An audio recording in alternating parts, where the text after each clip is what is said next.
তো যাবো আমরা শ্রীপাদ অতুল কৃষ্ণ প্রভুর কাছে, যে ঠিক আছে আমরা এই ভারতে সনাতন হিন্দু সংস্কৃতি আমরা ছোটবেলা থেকে দেখে আসছি, মহাভারত রামায়ণ গল্পের মতো করে বাচ্চাদের শোনানো হতো। গল্পে গল্পে মহাভারত যুদ্ধ হচ্ছে, কিন্তু যারা আমার প্রশ্ন এটা জাগছে যে যারা পাশ্চাত্যবাসী বিদেশিরা অন্য সংস্কৃতি থেকে কৃষ্ণ ভাবনামৃত গ্রহণ করেছে, তো শান্তি পাওয়ার জন্য বা ভক্ত হব সাধু হব, অর্থাৎ জীবনে আত্মতত্ত্ব জানার জন্য, কিন্তু এখানে যখন এলেন আপনি পড়ে দেখলেন প্রথমেই দেয়া হলো গীতা, এর মধ্যে যুদ্ধ বা যুদ্ধের ছবি, মারামারি চলছে, ঝগড়া চলছে বা মারামারি ফাইটিং চলছে, বা মহাভারত যুদ্ধ। তো তখন সেটা আপনারা কিভাবে নিগ্রহণ করেছিলেন যে আমরা এখানে এলাম শান্তি পেতে ভক্তিতে, এখানে দেখে যুদ্ধ চলছে? প্রশ্নটা খুবই চমৎকার। নিশ্চয় যখন আমাদের ইসকনের প্রতিষ্ঠাতা আচার্য কৃষ্ণকৃপা শ্রীমতী শিলা অবচরণ অরবিন্দ ভক্তিবেদান্ত স্বামী প্রভুপাদ প্রথম নিউ ইয়র্ক শহরে প্রচার শুরু করলেন, তখন সেই সময় সেই দেশ মার্কিন তখন যুদ্ধ ছিল, ভিয়েতনাম ওয়ার।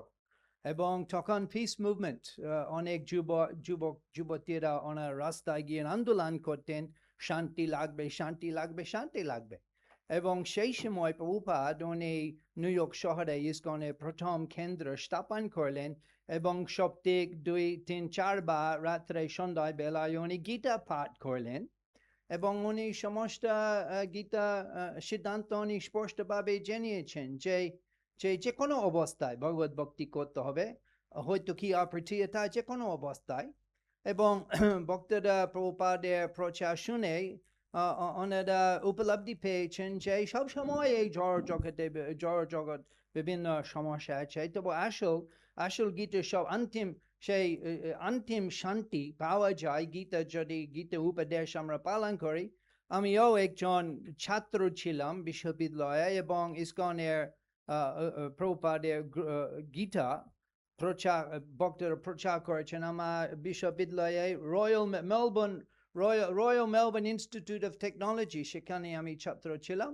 এবং লাইব্রেরিতে আমি গীতা পেয়েছি, এবং আমি একটু দেখেছি 18 অধ্যায় ভগবান শ্রীকৃষ্ণ বলছেন সেখানে মচ্চিতা সর্বদুর্গানি মত প্রসাদ তরিষি। যদি আমার চিন্তা করো মচ্চিতা, তাহলে সমস্ত প্রতিবন্ধক থেকে উত্তীর্ণ হবে।